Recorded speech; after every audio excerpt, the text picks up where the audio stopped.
Hey, what's up, everybody? You're watching The Sit Down with DJ Sixsmith. Look who's here. John Lutz. Got his brand new scripted podcast. What's up, man? How are you? I'm doing well. How are you doing? I'm doing well. It's time to talk about Escape from Virtual Island. I'm sure it's been a big part of everything going on for you. So what's it like that this thing is actually coming out now this week? It's pretty crazy. It's been almost exactly 2 years since I pitched the idea originally. And it's kind of wild to have it finally coming out, and also coming out now is kind of crazy. So it's fun. Well, people have a lot of time to listen. That's the good news, right? That's very true. And this will definitely fill about 4.5 hours of their day. So why don't you take me back 2 years? Because, you're working with a bunch of your friends from the 30 Rock days, from SNL. Obviously, podcasts are a huge thing, but the scripted alley, I think, is pretty interesting. So what was it like coming up with the whole idea? Yeah.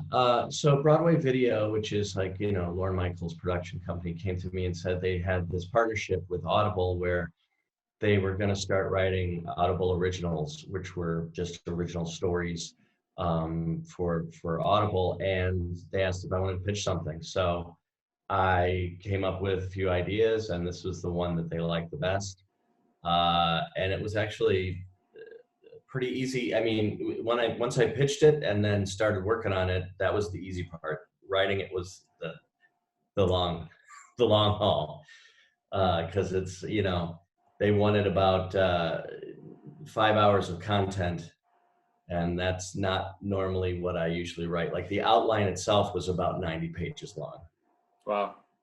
Yeah, you're used to the short hitting stuff, a little bit quicker than that, right? Yeah, sketch is about basically 9 pages long, double spaced. So what was the biggest challenge, just besides just the pure amount of it? What else was something you had to figure out along the way? Well, a big a big challenge for me, there are two. One is that I'm a very bad speller. That's not good if you're a writer. So I had a lot of friends who helped. Jenny Hagel in particular is a writer I write with on Late Night with Seth Meyers. She would, I paid her to look over all my outlines and fix any spelling mistakes so that when I turned them into Audible, I didn't look like I was a complete idiot. So that was fun. I think so. Basically, I learned that I needed help with things. So I really was able to pick and choose people to help me when I could, that I knew. And that's how the whole cast came together. It's just like finding all the people that I think are the funniest and asking them for help. And then the second one was really crazy was recording. We had to record everybody separately. Right. And that was interesting because then I had to read all of the other parts. So I basically, for 2 weeks, I was reading all the other parts. And so I really had to perform that whole time so we could get good performances from people.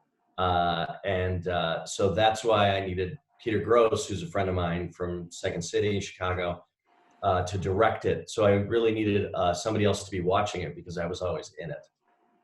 Wow, that's really incredible. I mean, there's so many different moving parts, and it just goes to show the number of people that you need to get this thing done.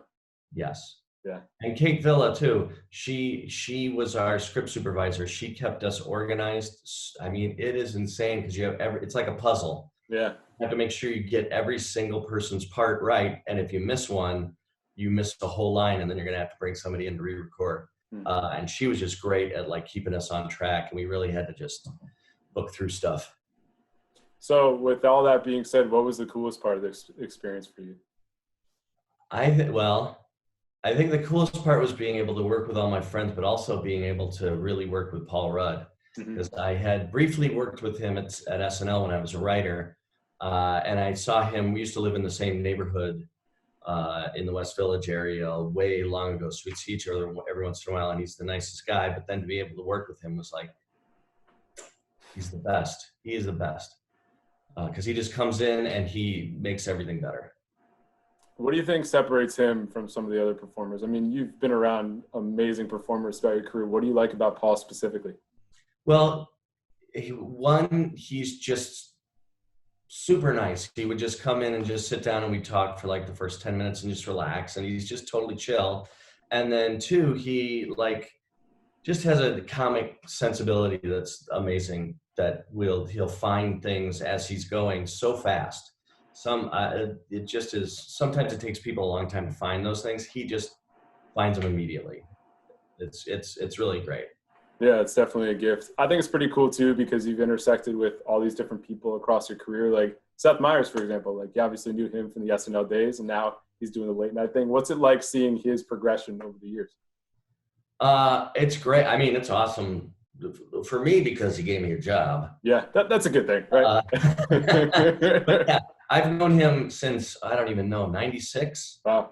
So it's fun to, for me, it's fun because that was always the dream, is to work with the people that you liked working with for the rest of your life.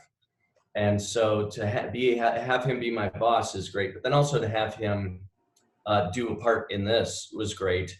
And then, like I said, Peter Gross was also a really good friend of his. He was a writer for Late Night for a while too. So it's just all those worlds intersecting, and just continuing to work with people that you like. How about Paula Pal? What was it like working with her all these years? Because like I think people in your circles have known about her, but I feel like she's kind of getting a little broader now these last couple of years. It's the best. She's the funniest person on the planet. Bar none. Is that the right way you say it? Is that it? Yeah, bar none. Yeah. Okay. Bar none, the best, funniest writer, performer, person in the world. I love her to death. And to be able to write because this part, most of the parts were specifically written for people. And I wrote this with Paula in mind. And when we wrote it, it came, when you just read it, it's kind of like, oh, I don't know about this character. But then the second you hear Paula reading the lines, it's drop dead funny. She's hilarious.